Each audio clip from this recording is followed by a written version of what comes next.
Selamat pagi Bapak-Bapak, Ibu-Ibu, Saudara-saudari dimanapun berada. Shalom berkat dalam.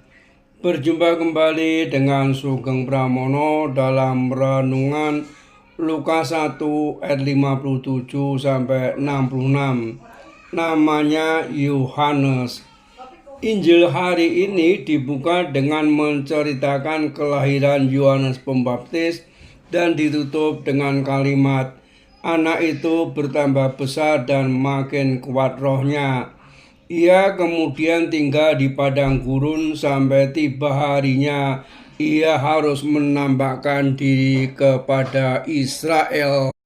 Bagaimana ia bertambah besar dan makin kuat rohnya? Mengapa Yesus memilih dibaptis oleh Yohanes Pembaptis, bukan oleh pembaptis yang lain? Ada dua jawaban. Pertama, pewartaan tobat Yohanes ditujukan kepada semua orang, tidak hanya kepada orang-orang yang menurut paham zaman itu disebut berdosa.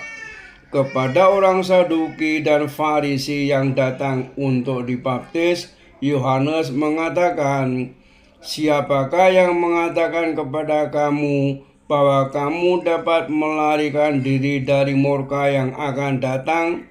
Jangan mengira bahwa kamu dapat berkata di dalam hatimu, 'Abraham adalah bapa kami,' karena aku berkata kepadamu, Allah dapat menjadikan anak-anak bagi Abraham dari batu-batu ini."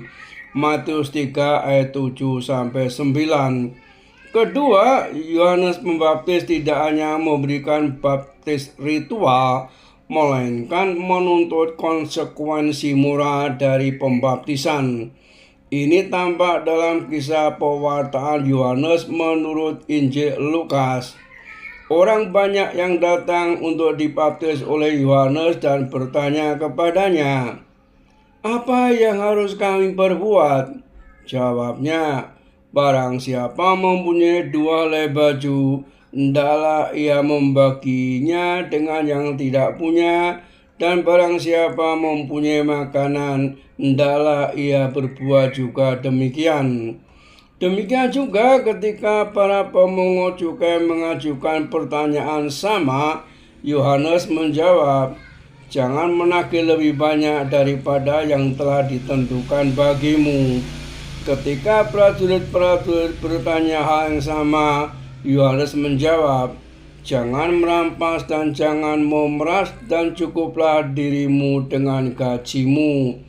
Dengan kata lain, Yesus memilih untuk dibaptis oleh Yohanes Pembaptis karena ia membawa pandangan yang universal. Semua orang harus bertobat dan dibaptis, dan menurut pembaruan hidup yang nyata sebagai konsekuensi moral dan pembaptisan sebagai ungkapan pertobatan. Bagaimana Yohanes sampai pada keyakinan itu? Salah satu jawabannya adalah dari tinggalnya Yohanes di padang gurun. Padang gurun kita pahami sebagai tempat yang kering kerontang, sepi. Di dalam kitab suci, padang gurun adalah tempat pemurnian.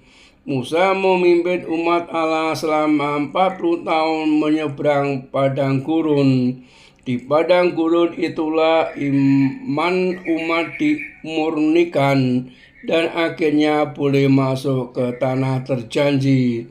Demikian juga Yesus sebelum tampil di depan umum berada di padang gurun selama 40 hari untuk memantapkan langkah.